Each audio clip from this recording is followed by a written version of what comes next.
High আসসালামু আলাইকুম। তো এ পর্বে আমরা আলোচনা করব আপনি আপনার গিগ ইমেজের জন্য কিভাবে একটি পিডিএফ ফাইল ডিজাইন করবেন।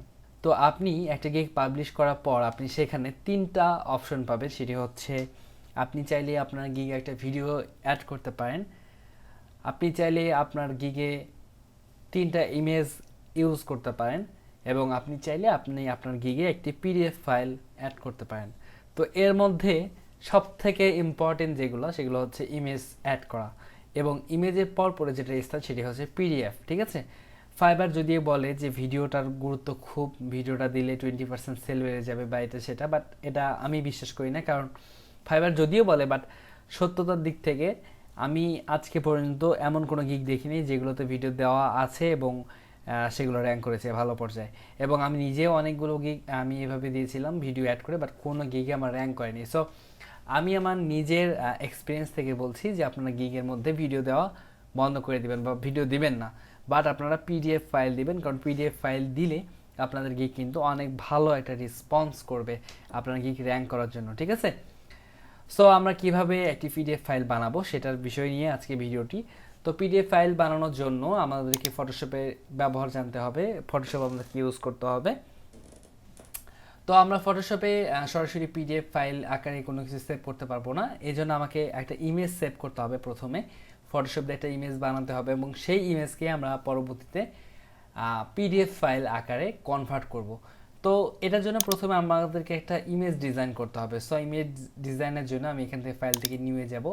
নিউ থেকে আমি জাস্ট এখান থেকে কাস্টম থেকে আমি ইউএস পেজ এটা সিলেক্ট করে দিয়ে দেন হচ্ছে ওকে করে দিব। দেখেন এই পেজটা আমার চলে আসলো। সো আমি চাইলে এটা ক্রপ করতে পারি, ক্রপ করে বড় করব আমি যদি চাই আর কি। সো আমি চাই আমি একটু বড় করব এটা, এটা একটু লম্বায় বড় করব। আচ্ছা, লম্বায় বড় করলাম, ধরেন এত বড় থাকলো। তো আমি পিডিএফ ফাইলগুলো কিন্তু মোটামুটি বড়ই হয়। ঠিক আছে, সো আমি এটা এভাবে এক এক করে ডিজাইন করব। তো আমি প্রথমে আমি আজকে দেখাবো যে একটা লোগোর কীভাবে আপনি পিডিএফ বানাবেন। ঠিক সেমভাবেই সব কিছুই আপনি একই সিস্টেমে পিডিএফ কিন্তু বানাতে পারেন। আমি জাস্ট আজকে লোগো নিয়ে দেখাবো। তো ধরেন আমি এটা এখানে দিয়ে জাস্ট এখানে দিলাম যে my logo design, Bangla text আসছে, আমি এটা ইংলিশ করে দিব।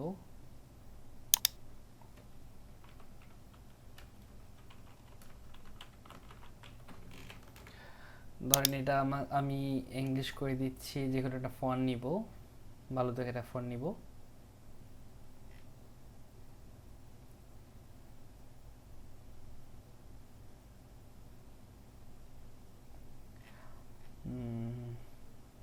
আচ্ছা, এই ফন্টটা আপাতত নেই।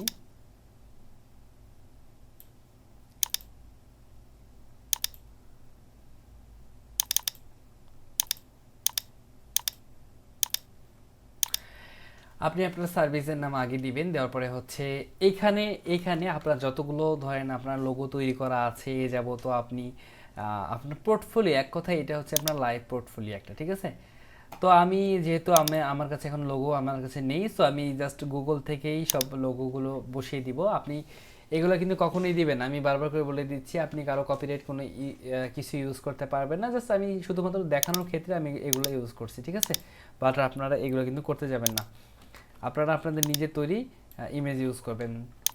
আপনারা এরকম পিডিএফ বানানোর জন্য এরকম একটা ফাইল নিয়ে আপনাদের যত প্রকার ডিজাইন আছে আপনাদের করা সবগুলো ডিজাইন এখানে সুন্দরভাবে প্রেজেন্ট করবেন। তারপরে ধরেন এরকম করে যতগুলো আপনার ডিজাইন আছে, আপনার যদি 100-200 ইমেজ থাকে সবগুলো আপনি এখানে চাইলে অ্যাড করতে পারবেন। ঠিক আছে, আপনার পিডিএফটা কত বড় হবে সেটা কিন্তু ফাইবার কিছু বলবে না, পিডিএফ এর সাইজ কত বড় হবে। আমি জাস্ট দেখাবো যে কীভাবে পিডিএফ বানাবেন। আপনার পিডিএফের ডিজাইনটা কেমন করবে সেটা একান্ত আপনার ব্যক্তিগত ব্যাপার। আমি জাস্ট একটা ধারণা দেওয়ার জন্য শর্টকাটে কিছু ডিজাইন করছি। আচ্ছা, মনে করেন যে এটা আমার পিডিএফ ডিজাইন করা শেষ। আমি নিচে লিখে দিতে পারি যে অর্ডার নাও, বা এমন কিছু লিখে চাইলে লিখে দিতে পারি।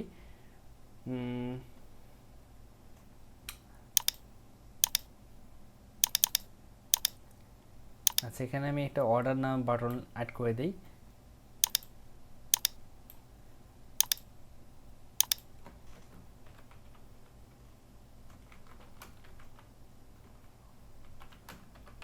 ইটস অর্ডার নাও। সাদা কালো যার কারণে দেখা যাচ্ছে না, আমি এটার উপরে বসালে দেখা যাবে।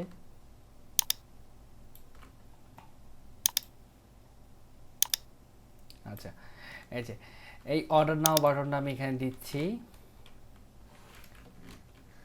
আচ্ছা, ধরেন আমার এটা পিডিএফ ডিজাইন, আপনারা এটা একটু ভালোভাবে ডিজাইন করার চেষ্টা করবেন। আমি জাস্ট শর্টকাটে ডিজাইনটা করলাম, যার কারণে হয়তো বা সিম্পল একটা ডিজাইন হলো, বাট আপনারা একটু ভালো মতো ডিজাইন করার চেষ্টা করবেন, ঠিক আছে? এবং এটা আপনি সেভ করবেন এখান থেকে, ফাইল থেকে সেভ অ্যাজ থেকে আপনি এটা জাস্ট পিডিএফ লিখে সেভ করতে পারবো আমরা। আপনি যে কোনো জিনিস লিখে সেভ করতে পারবেন। আমি জাস্ট সেভ করার জন্য চেনা সুবিধার্থে পিডিএফ লিখে সেভ করলাম। এটার হাই কোয়ালিটি দিয়ে সেভ করলাম, এবং সেভ করার পরে আমরা একটু ইমেজটা দেখি, ইমেজটা কী অবস্থায় আছে। এই যে এটা হচ্ছে আমার ইমেজ, এটা কিন্তু নর্মাল ইমেজ আছে, সো এটাকে আমার কনভার্ট করতে হবে পিডিএফ আকারে। তো কনভার্ট করার জন্য আমরা গুগলের সাহায্য নিব। সো গুগলে এসে আমরা লিখব যে জেপিজি টু, আর হচ্ছে জেপিজি না লিখে আমরা লিখতে পারি ইমেজ টু পিডিএফ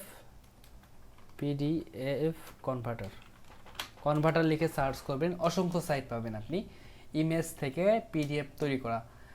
তো যে কোনো একটা সাইটে আমরা ইউজ করেই হচ্ছে আমাদের কাজটা করব।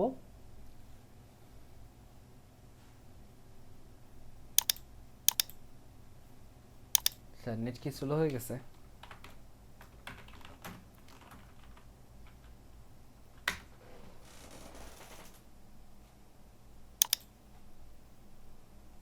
আচ্ছা, এখানে বেশ কিছু সাইট চলে আসছে। সো আমি প্রথম একটা সাইটটা ওপেন করে দেখি এই সাইটটা কী অবস্থা। সো এখানে দেখেন আপলোড ফাইল, আমি আমার ফাইলটা আমি আপলোড করে দেবো। এই যে পিডিএফ ফাইল, এটা হচ্ছে আমার ফাইল, এটা জাস্ট আপলোড করে দিলাম।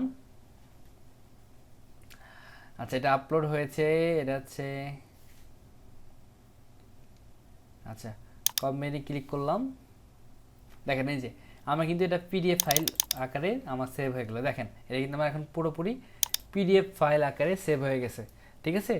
এই পিডিএফ বানানো কিন্তু একদম সহজ একটি কাজ, এটাতে তেমন কোনো কিছুই নেই। এই যে আবার পিডিএফ ফাইল দেখেন সেভ হয়ে আসছে, এটা কিন্তু সম্পূর্ণ একটি পিডিএফ ফাইল, ঠিক আছে? এই যে পিডিএফ। সো পিডিএফ ফাইল কিন্তু আপনার গিগ র্যাঙ্কিংয়ের জন্য অনেক কাজ করবে। সো আপনারা অবশ্যই একটা পিডিএফ ফাইল তৈরি করে নেবেন, ভালো হাই কোয়ালিটির একটা ডিজাইন করে পিডিএফ ফাইলগুলো তৈরি করে নেবেন। সো আজকে ভিডিওটা জাস্ট আমি দেখালাম যে কীভাবে আপনি একটি পিডিএফ ফাইল তৈরি করবেন ইমেজ থেকে এটি কনভার্ট করে। তো আশা করি এ বিষয়ে ক্লিয়ার ধারণা পেয়েছেন। যদি এই বিষয়ে কোনো প্রশ্ন থাকে অবশ্যই আমাদের গ্রুপে পোস্ট করবেন। ধন্যবাদ সবাইকে।